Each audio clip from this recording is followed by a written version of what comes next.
Jayasuryan sir, Iran US യുദ്ധം 4-ാം ദിവസത്തിലേക്കാണ്. ഈ 4-ാമത്തെ ദിവസവും നമ്മുടെ നാട്ടിൽ പ്രചരിച്ചുകൊണ്ടിരിക്കുന്ന വാർത്തകൾക്ക് യാതൊരു പഞ്ഞവുമില്ല. യുദ്ധഭീതിയിൽ ലോകം മുഴുവൻ എന്ന തരത്തിലാണ് വാർത്തകൾ പ്രചരിക്കുന്നത്. പക്ഷേ ഈ യുദ്ധത്തിൽ മീഡിയകൾ എടുക്കുന്ന ഒരു നിലപാടുണ്ട്. മീഡിയകൾ അല്ലെങ്കിൽ സോഷ്യൽ മീഡിയകളിൽ ഇൻഫ്ലുവൻസേഴ്സിനെ പോലെ വ്യക്തമായി പൊളിറ്റിക്സ് ഒക്കെ സംസാരിക്കുന്ന ചില ആളുകൾ എടുക്കുന്ന ഒരു നിലപാട്. ആ നിലപാടിൽ ചിലതെന്ന് പറയുന്നത് ഖമേനിയെ പോലെയുള്ളവർ രക്തസാക്ഷിയാണ്, അല്ലെങ്കിൽ അദ്ദേഹം വധിക്കപ്പെടേണ്ടിയിരുന്ന ഒരാളല്ല, യുഗാന്ത്യം എന്നൊക്കെയാണ് കുറിക്കുന്നത്.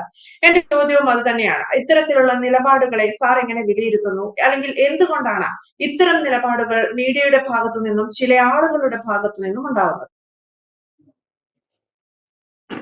ഇക്കാര്യത്തിൽ മീഡിയ, ചില ആളുകൾ എന്ന് മാത്രമല്ല, കേരളത്തിന്റെ പശ്ചാത്തലത്തിൽ രാഷ്ട്രീയ പാർട്ടികളുടെ നിലപാടുകൾ, ഇടത് വലത് മുന്നണികളുടെ നിലപാടുകൾ, ഇതൊക്കെ തന്നെ ശ്രദ്ധേയമായ കാര്യമാണ്.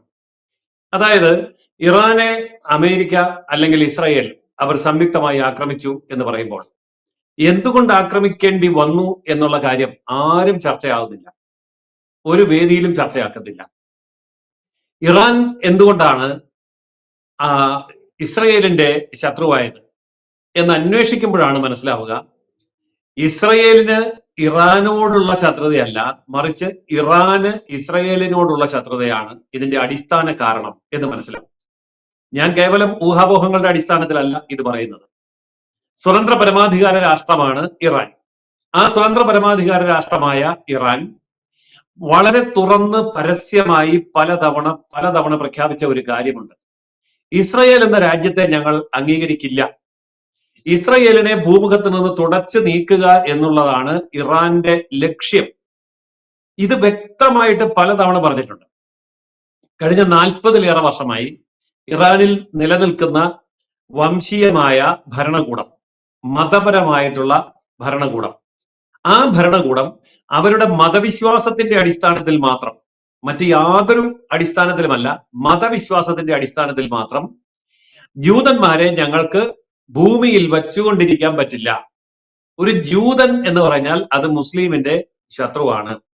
അതുകൊണ്ട് ജൂതനില്ലാത്ത ലോകം സൃഷ്ടിക്കുക, അതുകൊണ്ട് ജൂതന്മാരുടെ രാജ്യമായ ഇസ്രയേലിനെ ഇല്ലായ്മ ചെയ്യുക, ഭൂമുഖത്ത് നിന്ന് തുടച്ചു നീക്കുക, ഇത് ഞങ്ങളുടെ ലക്ഷ്യമാണ്. ഇത് പറയുമ്പോൾ നമ്മൾ ആരും ഒന്നും മിണ്ടുന്നില്ല. കേരളത്തില് മീഡിയ നിശബ്ദമാണ്, LDFും UDFും നിശബ്ദമാണ്, ബുദ്ധിജീവികൾ നിശബ്ദരാണ്, എഴുത്തുകാർ, ചിന്തകര്, എന്തെല്ലാം ആൾക്കാരുണ്ട്, എല്ലാവരും നിശബ്ദരാണ്. എന്തുകൊണ്ടാണ് ഈ നിശബ്ദത പാലിക്കുന്നത്?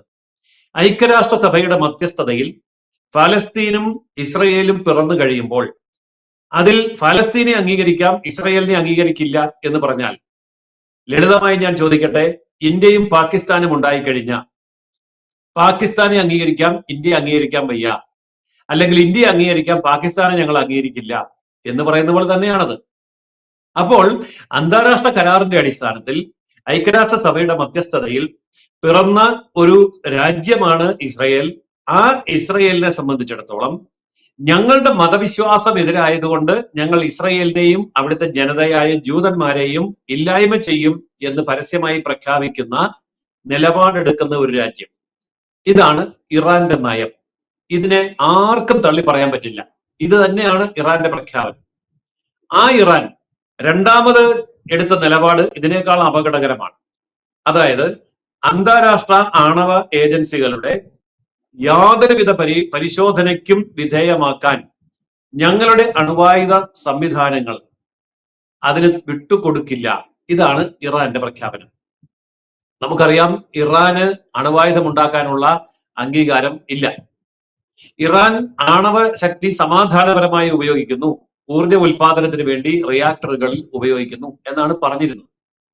പക്ഷെ പിന്നീട് ആ ധാരണകളൊക്കെ തെറ്റിച്ചുകൊണ്ട് ആയുധ നിർമ്മാണത്തിലേക്ക് കടക്കാൻ ആവശ്യമായ രീതിയിലും അളവിലും യുറേനിയം സമ്പുഷ്ട യുറേനിയമാക്കി മാറ്റി ആയുധ നിർമ്മാണത്തിന് ഉപയോഗിക്കുന്നു എന്നുള്ള ഒരു അവസ്ഥ വന്നപ്പോൾ ഇത് സത്യമാണോ എന്നറിയാനുള്ള അന്വേഷണം അന്താരാഷ്ട്ര ആണവ ഏജൻസിക്ക് ആ അന്വേഷണം നടത്താനുള്ള അനുവാദം കൊടുക്കണമെന്ന് പറഞ്ഞു. പക്ഷെ ഇറാൻ സമ്മതിച്ചില്ല. ഇറാന്റെ ആണവ പദ്ധതികളുടെ മേൽ ആർക്കും നിയന്ത്രിക്കാൻ കഴിയാത്ത സ്വാതന്ത്ര്യം, അധികാരം ഞങ്ങളുടേതാണ്.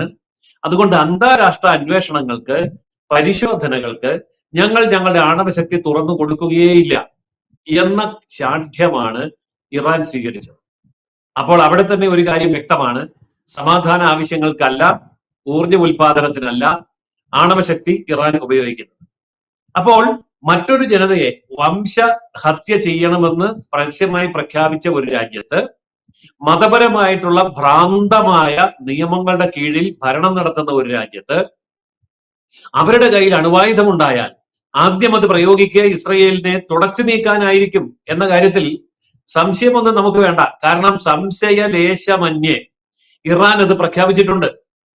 അപ്പോൾ നിലനിൽപ്പിന് വേണ്ടിയുള്ള പോരാട്ടം എന്ന നിലയിൽ ഇസ്രയേലിന് ഇറാന്റെ ആണവശക്തിയെ ഇല്ലായ്മ ചെയ്തേ പറ്റൂ. അതാണ് ഇവിടെ സംഭവിച്ചത്.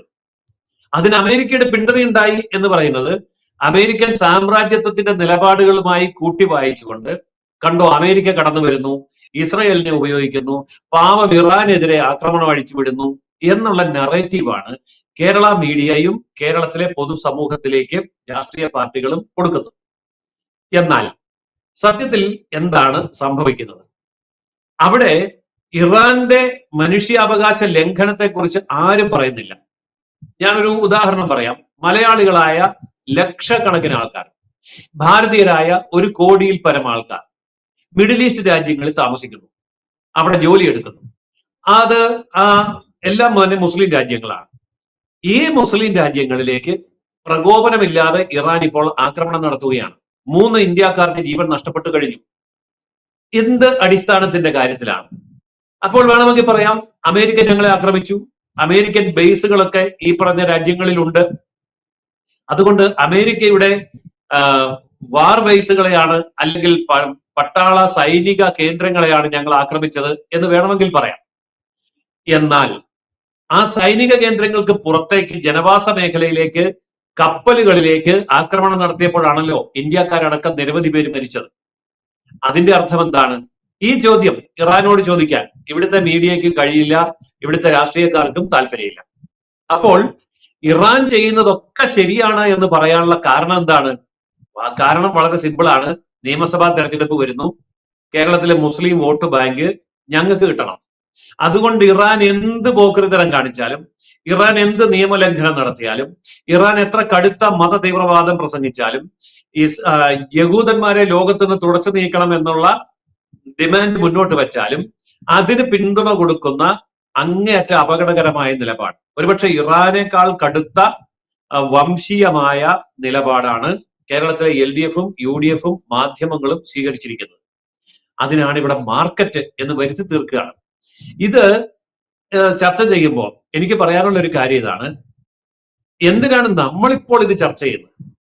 ഇറാനോ ഇസ്രയേലോ അമേരിക്കയോ അവിടെ കിടന്ന് അടിച്ചോട്ടെ, നമ്മൾ എന്തിനാണ് കേരളത്തിൽ ഇത്ര കഷ്ടപ്പെട്ട് ഇത് ചർച്ച ചെയ്യുന്നത്? ചർച്ച ചെയ്യേണ്ട കാര്യമുണ്ട്. അതായത് ഇതുപോലെയുള്ള നിലപാടെടുക്കുന്ന ഇറാനെ പിന്തുണയ്ക്കുന്ന ആൾക്കാർ കേരളത്തിലുണ്ടെങ്കിൽ നാളെ ഇതുപോലെയുള്ള തീവ്രവാദികളെ പിന്തുണച്ചുകൊണ്ട് ഇവിടെ മറ്റുള്ളവർക്കെതിരെ കലാപം അഴിച്ചുവിടാൻ ഇവർ തയ്യാറാകും, അല്ലെങ്കിൽ ഇവർ പിന്തുണ കൊടുക്കും എന്നുള്ളതാണ് മലയാളി മനസ്സിലാക്കിയിരിക്കേണ്ട വലിയ പരമാർത്ഥം. ഞാൻ കുറച്ചുകൂടി പച്ചയ്ക്ക് പറയാം. കേരളത്തിൽ വളർന്നു വരുന്ന ഇസ്ലാമിക ഭീകരവാദ പ്രസ്ഥാനങ്ങളോട് പിന്തുണ പ്രഖ്യാപിച്ചുകൊണ്ട് കേരളത്തിലെ അനിസ്ലാമികമായ എല്ലാവരെയും തുടച്ചു നീക്കുകയാണ് ഞങ്ങളുടെ ലക്ഷ്യമെന്ന് പറയുന്ന തീവ്രവാദ പ്രസ്ഥാനങ്ങൾക്ക് വേണ്ടി പിന്തുണ കൊടുക്കാൻ LDF-ഉം UDF-ഉം മാധ്യമങ്ങളും കേരളത്തിൽ തയ്യാറാകുന്നതിന്റെ ലക്ഷണമാണ്, സൂചനയാണ്, ആദ്യത്തെ പടിയാണ് ഇറാന് കൊടുക്കുന്ന പിന്തുണ. അതുകൊണ്ടാണ് ഞാൻ ഈ വിഷയം ഇത്രയും വ്യക്തമായി സൂചിപ്പിച്ചത്. ഈ രീതിയിൽ ഇറാനെ വാഴ്ത്തിപ്പാടുന്നവർ എന്താണ് ഇറാൻ, അല്ലെങ്കിൽ ഖമേനി എന്താണ് ഇറാനിലെ ജനങ്ങളോട് ചെയ്ത ക്രൂരത, മനുഷ്യത്വപരമായ ചില ലംഘനങ്ങൾ എന്തൊക്കെയാണ് എന്നതിനെ കുറിച്ച് സംസാരിക്കുന്നില്ല എന്നതാണ്. ജയസൂര്യൻ സാർ പറഞ്ഞത് വെച്ച് ഈ യുദ്ധം നമ്മൾ സംസാരിക്കേണ്ടുന്ന കാര്യമുണ്ട്, കേരളത്തിലും ഇത് ചർച്ചയാക്കേണ്ടുന്ന കാര്യമുണ്ട്. പക്ഷേ യഥാർത്ഥ വസ്തുതകൾ മറച്ചു വച്ചോ വളച്ചൊടിച്ചോ ചർച്ചയാക്കുന്നു എന്നുള്ളതാണ് ഖേദകരം. വ്യക്തമാണ്. Thank you sir. കൂടുതൽ വാർത്തകളും വിശേഷങ്ങളും നിങ്ങളിലേക്ക് എത്താൻ ABC മലയാളം സബ്സ്ക്രൈബ് ചെയ്യുക, ബെൽ ബട്ടണും അമർത്തുക.